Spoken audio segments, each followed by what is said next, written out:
Bismillahirrahmanirrahim. Assalamualaikum warahmatullahi wabarakatuh.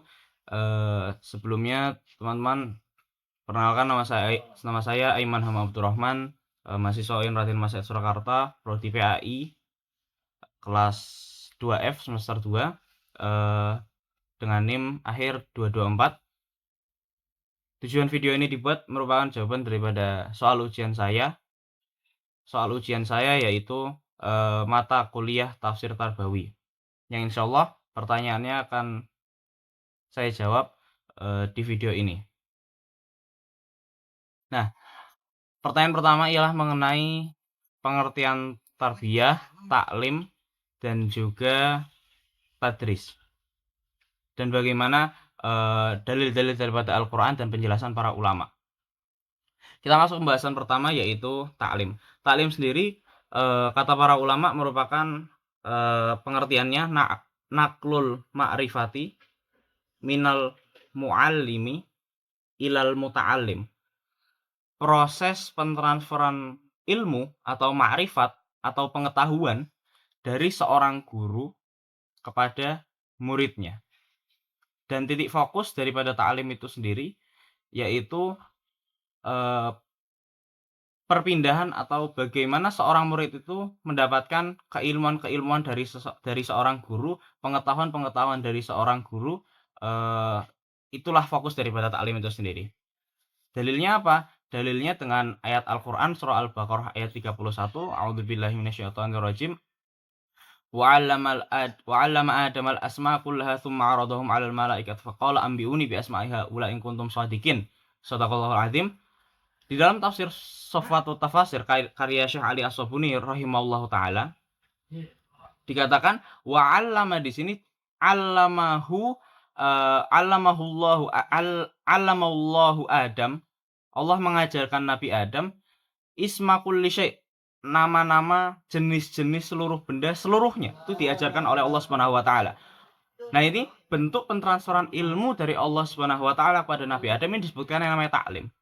Sampai-sampai dikatakan juga dalam tafsir Sofal Tafasir hatta al-mighrafah, sampai gayung pun itu juga diajarkan atau ditransferkan ilmunya oleh Allah Subhanahu wa taala kepada Nabi Adam alaihi salam. Seperti itu. Itu tarbiyah. Kemudian itu taklim. Kemudian masuk ke dalam tarbiyah. Apa itu tarbiyah? Tarbiyah itu a'ammu minat taklim, lebih umum daripada taklim.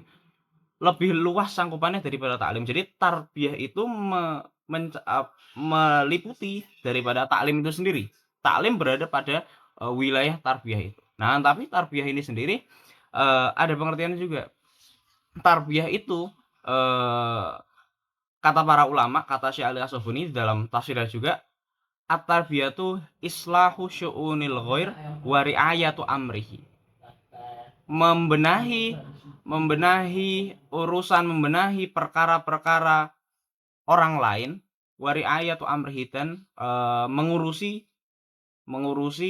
perkara orang itu sendiri. Jadi kita membantu untuk mengurusi kemudian ngopeni daripada orang lain itu sendiri, itu tarbiyah. Jadi titik fokusnya apa? Titik fokusnya kita mengembangkan daripada akhlak, kemudian daripada moral sosial seseorang, kemudian bagaimana diri seseorang itu sendiri, saksiyah seseorang itu sendiri bagaimana dibangun, dengan dasar apa, itu masuknya dalam titik fokus tarbiyah itu sendiri.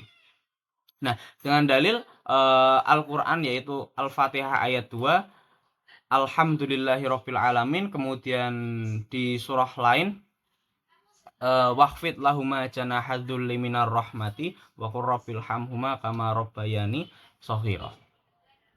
Itu dalil daripada tarbiyah. Nah, kata para ulama, tarbiyah itu rob di sini itu maknanya sebenarnya banyak sekali. Banyak sekali maknanya. Ya tadi itu dikutip oleh Syekh Ali As-Sabuni di dalam tafsirnya, tarbiyah itu islahu syu'unil ghair wa ri'ayatu amrihi. Bagaimana kita membenahi perkara seseorang, kemudian membina seseorang dalam urusan saksiannya itu sendiri, kemudian bagaimana akhlaknya, itu masuk ke dalam pentarbiyahan.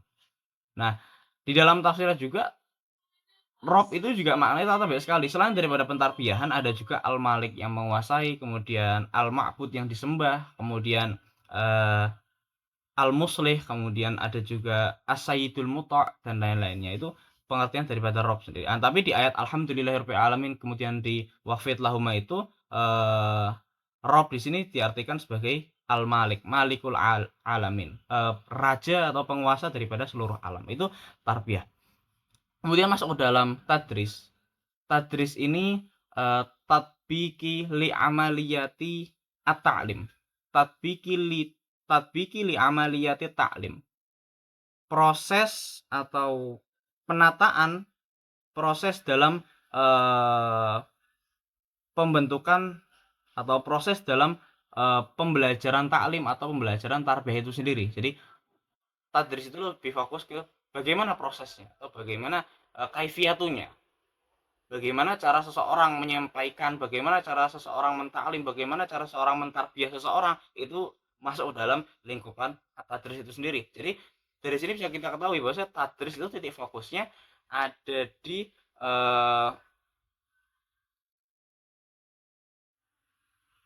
bagaimana penyusunan pendidikan atau bagaimana supaya tujuan pendidikan itu bisa tercapai sepenuhnya, bagaimana seorang siswa itu bisa mendapatkan ilmu dengan benar, bagaimana caranya, karena harus kita ketahui juga bahwasanya audiens atau siswa atau pelajar itu memiliki kriteria yang berbeda-beda. Oleh karena itu harus menggunakan tadris yang sesuai oleh diri mereka sendiri. Itu dalam pembahasan at-tadris itu. Itu pertanyaan atau soalan daripada soal pertama mengenai tarbiyah, taklim, tadris, kemudian dalil-dalilnya, kemudian penjelasan daripada ulama. Oh ya, dalil daripada tadris itu sendiri amlakum kitabum fihi tadrusun, surah Al-Qalam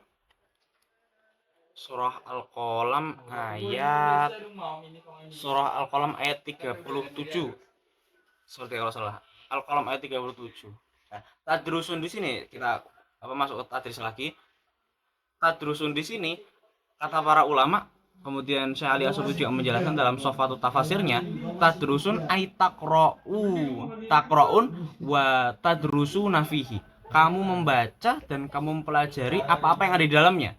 Dan ini merupakan bagaimana cara atau proses daripada seorang guru memberikan taklim, memberikan tarbiyah kepada anak-anak. Salah satunya dengan apa? Salah satunya dengan membaca itu sendiri. Kemudian lanjut ke soal nomor 2, yaitu apa hakikat daripada ilmu, dan tujuan pendidikan Islam itu sendiri. Hakikat daripada ilmu itu hakikatnya itu harus dipelajari. Apa-apa yang ada di dunia ini, keilmuan atau pengetahuan yang ada di dunia ini, hakikatnya harus dipelajari atau seyogianya harus dipelajari oleh semua orang. Nah, apa tujuan pendidikan Islam itu sendiri dalam mengayomi ilmu itu sendiri, dalam membawa ilmu sebagai tujuan atau sebagai sebagai tujuan daripada pendidikan itu sendiri. Tujuan pendidikan Islam itu ialah yang pertama ya pastinya supaya manusia itu cerdas, atau supaya manusia itu berakal, bukan berakal, supaya manusia itu mengetahui apa-apa yang dia tidak mengetahuinya. Kemudian yang kedua, supaya manusia itu mudah untuk bermakbud atau mudah dalam berta'abud, beribadah kepada Allah Subhanahu wa taala dengan adanya atau dengan memiliki keilmuan itu sendiri. Nah, itu tujuan daripada ilmu. Nah, kemudian yang ketiga, memperkuat keimanan daripada diri seseorang. Kemudian yang keempat, menghilangkan kebodohan-kebodohan yang ada di muka bumi ini. Kemudian yang kelima ialah pengembangan diri seseorang dengan ilmu itu. Jadi ilmu itu bukan hanya untuk dibaca, bukan hanya untuk dihafalkan saja, tapi apa? Digunakan, disampaikan, di-share supaya apa? Supaya terjadilah pengembangan diri seseorang dengan adanya apa? Dengan adanya proses-proses taklim, tarbiyah, kemudian tadris dan lain-lainnya. Itu semua tujuan daripada ilmu yang akhirnya apa? Pengembangan diri seseorang karena keilmuannya itu, karena dia memiliki suatu ilmu atau dia memiliki suatu pengetahuan. Itu tujuan-tujuan pendidikan daripada Islam itu. Kemudian yang paling terakhir yang pastinya untuk mencapai ridha Allah Subhanahu wa taala, supaya derajat kita di derajat seorang muslim ditinggikan oleh Allah SWT, salah satunya dengan apa? Salah satunya dengan menuntut ilmu. Dan tujuan pendidikan Islam ialah apa? Ya pentaatan kepada aturan Allah dan Rasulnya. Karena di hadis ada salah satu hadis yang mengatakan thalabul ilmi fardhatun ala kulli muslim. Di hadis lain ala kulli muslim wa muslimatin. Kemudian ada juga hadis yang masalah katorikon yaltamisu fihi ilman sahalallahu lahu ilal jannah. Allah mudahkan baginya itu surga Allah Subhanahu wa taala. Kemudian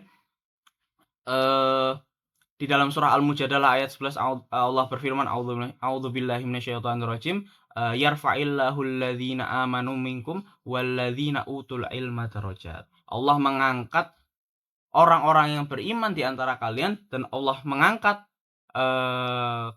keilmuan, Allah mengangkat derajat-derajat daripada orang-orang yang berilmu. Nah, ini kata para ulama, yarfa'ullahu utul ilma darajat di sini apa? Allah angkat derajatnya di sisi Allah Subhanahu wa taala dengan apa? Dengan ditambahkannya ilmu, dengan ditambahkannya keimanan kepada Allah Subhanahu wa taala. Bukan kok, ini juga kata para ulama ya, saya kutip kata para ulama, bukan kok bukan Allah mengangkat derajatnya bukan kok tahu-tahu dia menjadi orang yang pengisi itu, enggak. Itu bukan tujuan utama atau bukan bentuk fadilahnya, itu bukan, tapi itu ya hasil aja, tambahan. Nah, tapi bagaimana Allah mengangkat derajat seorang hamba itu dengan apa? Dengan menambahkan keilmuannya dia, keberkahan kepada ilmunya, kemudian bertambahnya iman dia kepada Allah Subhanahu wa taala. Itu salah satu tanda-tanda atau salah satu pertanda kalau keilmuan kita diberkahi oleh Allah Subhanahu wa taala dan derajat kita ditinggikan oleh Allah Subhanahu wa taala. Itu yang nomor 2. Kemudian yang nomor 3, mengenai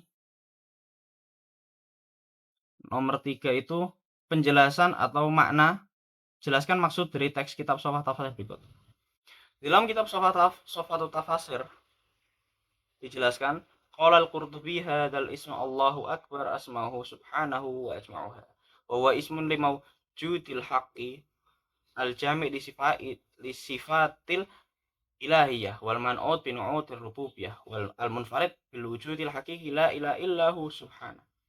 Sini menjelaskan, dinukil Syekh Ali As-Sabuni selaku daripada mu'alif Shofatu Tafasir menukil perkataan Al-Imam Al-Qurtubi, beliau seorang musannif al-jami' di Hamil Quran, mengutip mengenai penjelasan hadzal ismu Allah alhamdulillahi rabbil alamin, sepertinya pembahasan alhamdulillahil alamin.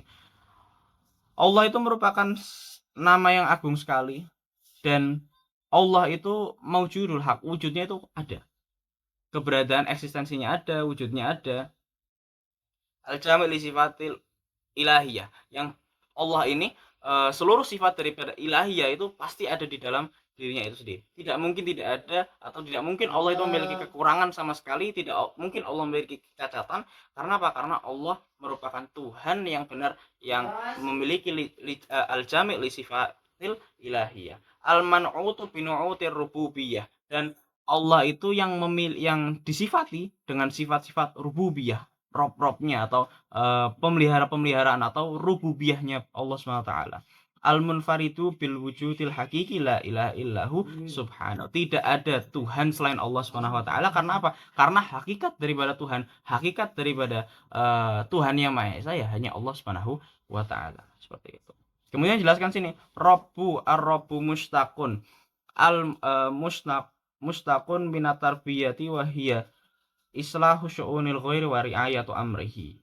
Tarbiyah itu merupakan islahu syu'uni ghair, membenahi perkara urusan orang lain, wa ri'ayatu amrihi, dan juga ngopeni urusan orang lain, itu islahu syu'unil ghair wa ri'ayatu amrihi.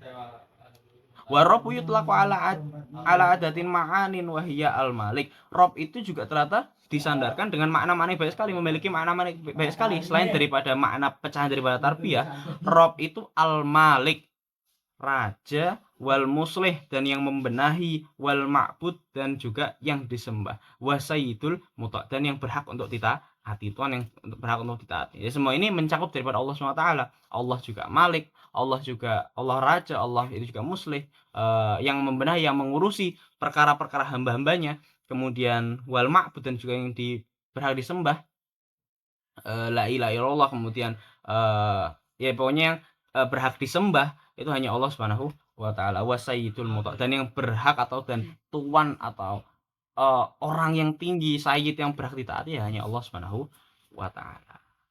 Itu penjelasan mengenai daripada Soffatut Tafasir di materi atau di paragraf ini. Mungkin itu saja yang bisa saya sampaikan daripada video kali ini. Kurang lebihnya mohon maaf. Asallahu yanfa'ana bihadza jami'an. Aqulu qouli hadza astaghfirullah li wa lakum. Assalamualaikum warahmatullahi wabarakatuh.